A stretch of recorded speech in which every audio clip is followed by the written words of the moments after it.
Hi guys, welcome back. ये video आपके लिए इसलिए बनाया गया है ताकि आपको बता पाऊँ how to write answers in regulatory examinations.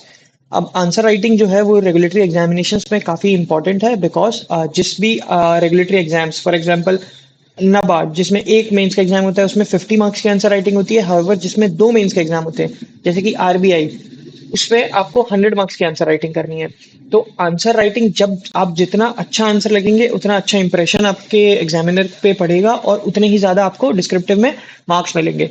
क्या होता है, काफी ज्यादा बच्चे इसमें स्ट्रगल करते हैं कि अच्छा आंसर लिखना कैसे है या अच्छे आंसर का जो स्ट्रक्चर है वो किस तरीके का है। तो इस वीडियो में मैं सिर्फ आपको स्ट्रक्चर समझाने वाला हूँ। इसमें जो भी आंसर मैं दिखाने वाला हूँ आपको वो बिल्कुल बेसिक क्वेश्चंस पे रहेंगे और ये सिर्फ आपको एक बेसिक स्ट्रक्चर या डायमेंशन समझाने के लिए मैंने बनाया है।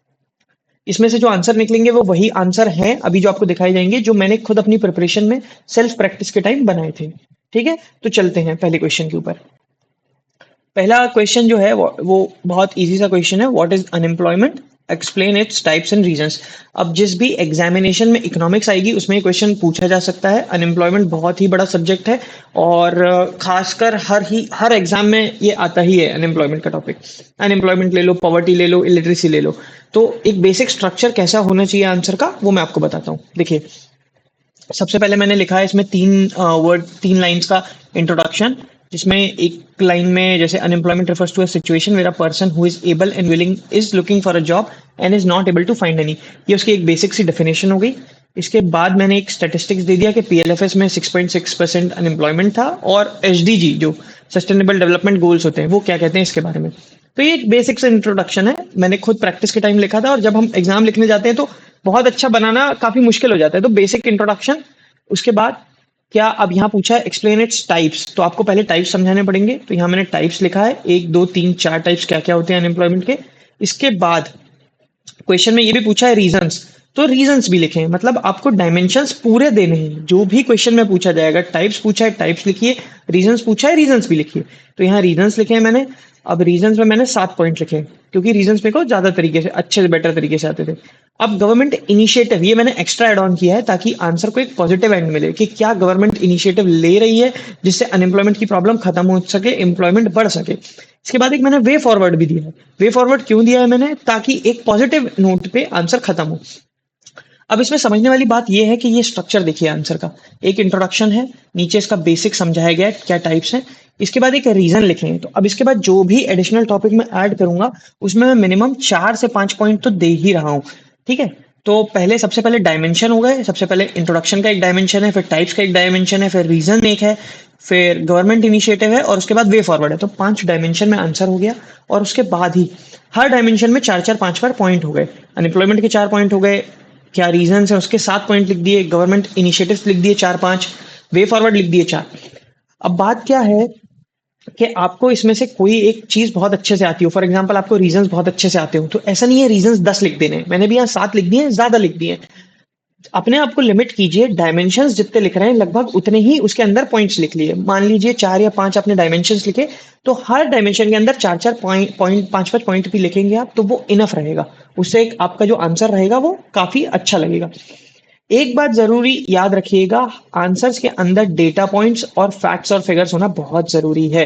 सिर्फ ऐसा नहीं है कि मैंने इंग्लिश इंग्लिश इंग्लिश लिख दी है, थ्योरेटिकल आंसर को समझा दिया है। यहाँ पहली लाइन से मैंने चालू किया है कि पीएलएफएस का सर्वे क्या बोलता है, ये एक फैक्ट हो गया। दूसरा, एसडीजी 8 क्या बोलता है, ये हो गया दूसरा। तो 2 फैक्ट मैंने यहाँ लिख दिए। उसके बाद आप रीजंस में देखेंगे इलिटरेसी, तो एक फैक्ट उसका लिख दिया। यहाँ पे देखिए 5% ऑफ पॉपुलेशन, 13.5 करोड़ पीपल।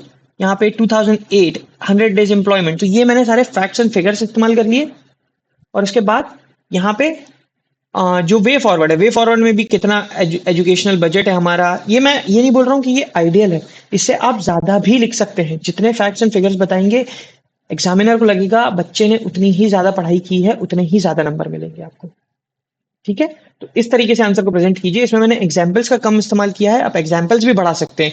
यहाँ सीजनल अनएम्प्लॉयमेंट में आंसर एग्जाम्पल लिख सकते हैं, डिस्गाइज में एग्जाम्पल्स लिख सकते हैं। तो ये एक बेसिक सा आंसर है जिससे आपको बेसिक मार्क्स मिल सकते हैं। आप अच्छे से प्रिपरेशन करेंगे इससे भी अच्छा आंसर लिखेंगे और भी बहुत अच्छे नंबर लेके आएंगे। देखिए, एक एक दो दो मार्क्स जब आप बढ़ाएंगे ना ये आपके आंसर राइटिंग में, तभी आपका सिलेक्शन होना तय होगा। तो अगर मान लीजिए आप एवरेज से एक एक मार्क्स भी ज्यादा लेके आते हैं तो 4 क्वेश्चन में 4 मार्क्स ज्यादा। लोगों का सिलेक्शन 0.5 एक एक नंबर से नहीं होता है। अगर 4 मार्क्स ज्यादा होंगे तो इंटरव्यू में काफी ज्यादा हेल्प करेगा आपको। ठीक है, इसके बाद सेकंड क्वेश्चन क्या है वो देख लेते हैं। सेकंड क्वेश्चन है, what is the significance of infrastructure in Indian economy, suggest challenges to infrastructure and the government action supporting it. तो इसमें ये भी किसी भी इकोनॉमिक्स का जो भी पेपर होगा उसमें क्वेश्चन डेफिनेटली आ सकता है, क्योंकि इंफ्रास्ट्रक्चर अभी बहुत बड़ा क्रिटिकल पॉइंट है सरकार का, तो कहीं भी पूछा जा सकता है। सबसे पहले क्या लिखना है, इंफ्रास्ट्रक्चर की डेफिनेशन, इंफ्रास्ट्रक्चर क्या होता है वो समझाइए, गवर्नमेंट ने उस पर क्या एक्शन लिया है वो समझाइए। जैसे यहाँ मैंने लिखा है इंफ्रास्ट्रक्चर की डेफिनेशन लिखिए, ये फॉर्म करता है बैकबोन और ये सब। मतलब अगर डेफिनेशन भी ना हो तो उसके बारे में लिखिए कि वो क्या होता है, क्या होता है। बहुत सारी चीजें इसकी डेफिनेशन आप नहीं लिख सकते, तो जरूरी नहीं है डेफिनेशन लिखिए, उसका एक इंट्रोडक्शन दीजिए। उसके बाद यहाँ पे मैंने लिखा है कि गवर्नमेंट ऑफ इंडिया क्या कर रही है, तो इंफ्रास्ट्रक्चर स्पेंड किया 33% इन द यूनियन बजट, ये एक फैक्टर फिगर हो गया एग्जाम के हिसाब से। 10 लाख करोड़ रुपए खर्च कर रहा है जो 3.3% ऑफ जीडीपी हो गया है। ठीक है, फिर मैंने एक और एसडीजी भी लिख दिया, एसडीजी 8 इंफ्रास्ट्रक्चर के बारे में बात करता है। अब पहला डायमेंशन हो गया इंट्रोडक्शन, दूसरा डायमेंशन चालू किया सिग्निफिकेंस। सिग्निफिकेंस क्या है इंफ्रास्ट्रक्चर का, तो ये कुछ पॉइंट्स हैं, जैसे employment generation, social development, economic growth, increase access to basic services, increase FDI. तो ये बेसिक पॉइंट है, बट आपको पॉइंट लिखना है और उसके अंदर एक्सप्लेनेशन भी लिखना है। जरूरी नहीं है सिर्फ एम्प्लॉयमेंट जनरेशन लिख के मत छोड़ दीजिएगा, अंदर एक्सप्लेन कीजिए कि एम्प्लॉयमेंट जनरेशन कैसे होगा, सोशल डेवलपमेंट इंफ्रास्ट्रक्चर से कैसे होगा, इकोनॉमिक ग्रोथ कैसे होगी, बेसिक समझाना जरूरी है। उसके बाद अगर कुछ एग्जाम्पल मिलता है आपको तो एग्जाम्पल लिख दीजिए, फैक्ट्स एंड फिगर्स होते हैं फैक्ट्स एंड फिगर्स लिख दीजिए। ठीक है, इसके बाद आता है, अब सिग्निफिकेंस लिखा है तो चैलेंजेस भी होंगे। क्या चैलेंजेस हैं, जैसे रेगुलेटरी बॉटलनेक्स चैलेंजेस है, पुअर प्राइवेट इन्वेस्टमेंट है। इधर पे मैं एक चीज आपको और बता दूं कि अच्छे कीवर्ड्स जितने ज्यादा यूज करेंगे ना उतने ज्यादा मार्क्स मिलेंगे, बिल्कुल बेसिक पॉइंट्स नहीं लिखने हैं। जैसे रेगुलेटरी बॉटलनेक, तो अब ये एक अच्छा कीवर्ड है, यूपीएससी में इसको एक अच्छा कीवर्ड माना जाता है। अगर आप यहाँ भी लिखेंगे तो बहुत अच्छा लगेगा एग्जामिनर को कि भाई बच्चा पढ़ा लिखा है, बिल्कुल बेसिक आंसर नहीं लिख रहा है। Private investment, corruption and leakages, ठीक है, legal issues, low access to credit, तो ये हो गया आपके चैलेंजेस, ये हो गया आपका थर्ड डायमेंशन, क्योंकि पहला डायमेंशन था इंट्रोडक्शन, दूसरा था इंफ्रास्ट्रक्चर सिग्निफिकेंस, तीसरा था आपका चैलेंजेस, चौथा डायमेंशन हो गया गवर्नमेंट इनिशिएटिव, हर आंसर को पॉजिटिव एंड करने के लिए। और क्योंकि आप सरकारी एग्जामों की तैयारी कर रहे हैं तो सरकार क्या इनिशिएटिव ले रही है ये आपको लिखना बहुत ज्यादा जरूरी है। प्लीज इस बात को हल्के में मत लीजिएगा, जो भी गवर्नमेंट स्कीम्स की आप प्रीलिम्स में तैयारी कर रहे हैं उनको मेंस में यूज कीजिए अपने आंसर राइटिंग में। तो यहाँ आ गए आपके गवर्नमेंट इनिशिएटिव्स, जैसे गति शक्ति master plan, creation of national bank for financing infrastructure, या फिर फॉर्मेशन ऑफ रेरा। तो ये आंसर बहुत पुराने लिखे हैं मैंने, 2-3 साल पुराने लिखे हुए हैं, तो अपडेटेड नहीं है, बट आप समझ लीजिए कि गवर्नमेंट इनिशिएटिव में भी लेटेस्ट जो भी गवर्नमेंट इनिशिएटिव है वो लिखिए। उसके बाद national monetisation pipeline, increase budget allocation करना है। फिर एक वे फॉरवर्ड लिखना बहुत जरूरी है कि ये चैलेंजेस हो गए, सरकार ये स्टेप्स ले रही है, अब सरकार स्टेप्स ले रही है वो फुलफिल नहीं हो रहे हैं तो सरकार को और क्या करना चाहिए, वो होता है आपका वे फॉरवर्ड, कि आप सजेस्ट कर रहे हैं सरकार और क्या करे। तो क्या करे सरकार, पब्लिक प्राइवेट कोलैबोरेशन बढ़ाए, मल्टीप्लिसिटी ऑफ लॉस को रिड्यूस करे, मोर एक्सेस लेके आए एफडीआई का, ठीक है, इन्वेस्टमेंट करे रिसर्च और डेवलपमेंट पे। ऐसे कुछ पॉइंट्स लिखिए। तो जैसे यहाँ पे आप देखेंगे मैंने लिखे हैं कम से कम 5 इधर पे डायमेंशंस दिए हैं और हर डायमेंशन के अंदर 5 पॉइंट लिखे हैं, किसी में ना बहुत ज्यादा किसी में ना बहुत कम, तो आंसर बेसिक स्ट्रक्चर्ड लग रहा है। ठीक है, ऐसे स्ट्रक्चर्ड आंसर लिखेंगे ना तो आपको काफी ज्यादा अच्छे नंबर मिलेंगे। मतलब मैं अपने आपको मेंस के मार्क्स बताऊं ना, जिसमें डिस्क्रिप्टिव वाला पार्ट था तो डिस्क्रिप्टिव के 50 मार्क्स में से मेरे को 44 मार्क्स मिले थे। कैसे, सिर्फ ये बेसिक स्ट्रक्चर्ड आंसर लिख लिख के। तो 44 जो मार्क्स होते हैं ना वो काफी बेटर होते हैं आपको एग्जाम क्लियर करने में, आगे इंटरव्यू में हेल्प करने में।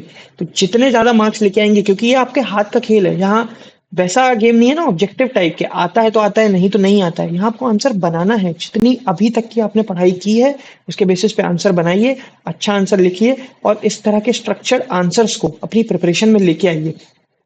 जितना ज्यादा मॉक टेस्ट में आप इस तरह के आंसर लिखेंगे उतना ही आप एग्जाम में बेटर करेंगे। ठीक है, चलिए गुड बाय, मिलते हैं नेक्स्ट वीडियो में।